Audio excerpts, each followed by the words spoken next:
Assalamualaikum warahmatullahi wabarakatuh. Untuk bisa ketemu dengan jalur yang benar tadi, kita butuh muhasabah. Kalau bahasa filsafatnya namanya kontemplasi. Hasibu anfusakum. Itu berarti kontemplasilah, berfilsafatlah, refleksilah, itu maunya itu. Oke, jadi menilai diri bukan menilai orang lain. Kita itu sering-sering kesusu menilai orang lain. Tidak, padahal diri kita sendiri perlu dinilai.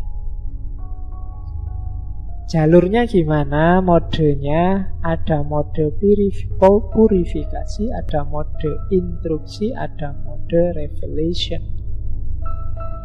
Purifikasi itu pembersihan diri tadi. Isinya apa? Virtus, kebajikan-kebajikan, kebijaksanaan-kebijaksanaan. Jalurnya apa? Filsafat.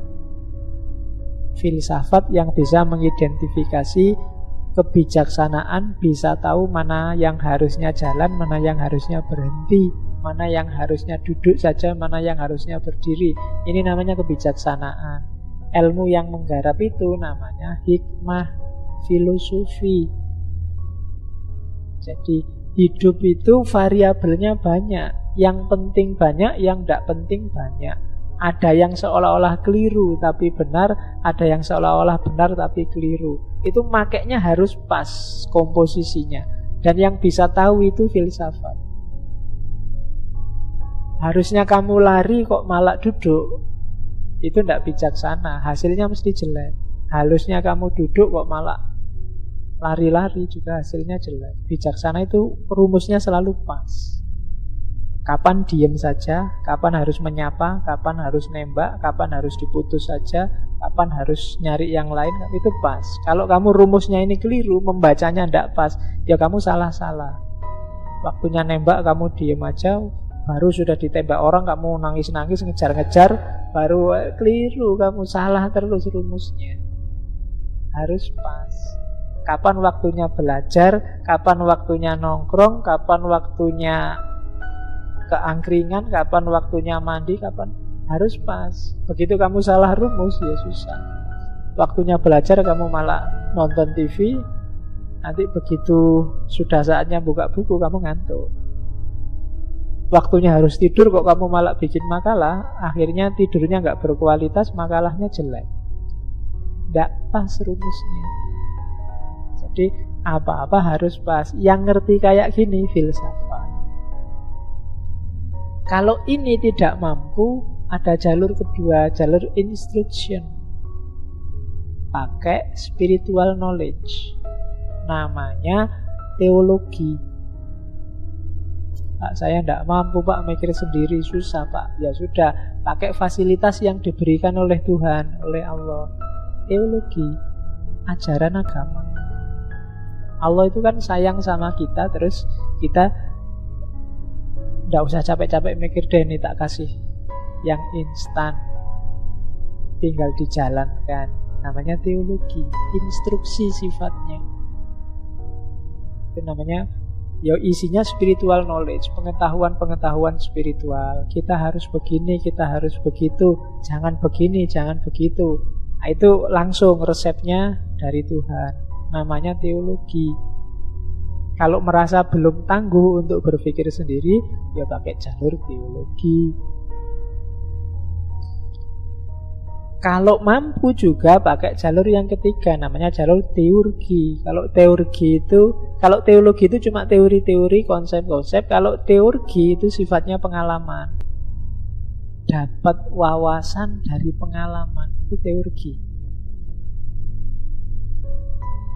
Kamu nolong orang lain, terus rasanya kok nyaman. Nah, ini pengetahuan teologi.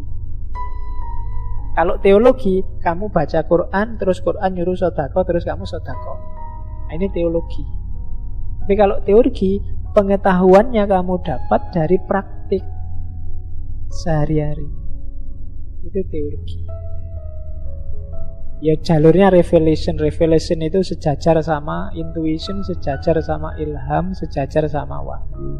Pengetahuan namanya ilmu huduri. Pengetahuannya datang langsung dalam hidup kita. Kenapa datang langsung? Wong kita ngalami sendiri. Itu namanya teurgi. Hari ini Jogja kok panas sekali ya. Loh, kok kamu tahu? Lah aku sekarang ada di Jogja. Itu teurgi. Hari ini Jogja panas. Dari mana taunya? Dari TV. Nah itu teologi. Jadi kalau teologi itu ajarannya sifatnya instruksi. Kamu tidak ngalami sendiri tapi terus ikut. Kalau teurgi kamu alami sendiri. Kalau filosofi ini jalur hikmah. Orang yang bisa berpikir mendalam meskipun nggak ngalami, dia bisa melakukan kalkulasi-kalkulasi rasional, situasional, sehingga keputusannya pas. Nah, itu jalur filosofi. Oke, jadi cara kontemplasi itu, kalau kalian ingin muhasabah, ingin kontemplasi dalam rangka melahirkan kesadaran tadi, baca sendiri dirimu, kira-kira kamu levelnya ada di mana. Kalau daya pikirmu luar biasa kuat, pakailah filsafat. Kalau tidak, ya pakai teologi. Kalau pemahaman agak susah, konseptual agak susah, pakai teurgi. Itu tiga jalur. Jadi tidak harus tafakur di kamar, tapi orang teurgi itu ya dari pengalaman sehari-hari dia ngambil pelajaran terus. Tapi yang filsafat itu tanpa harus ngalami, dia bisa melakukan refleksi, apalagi yang dia alami.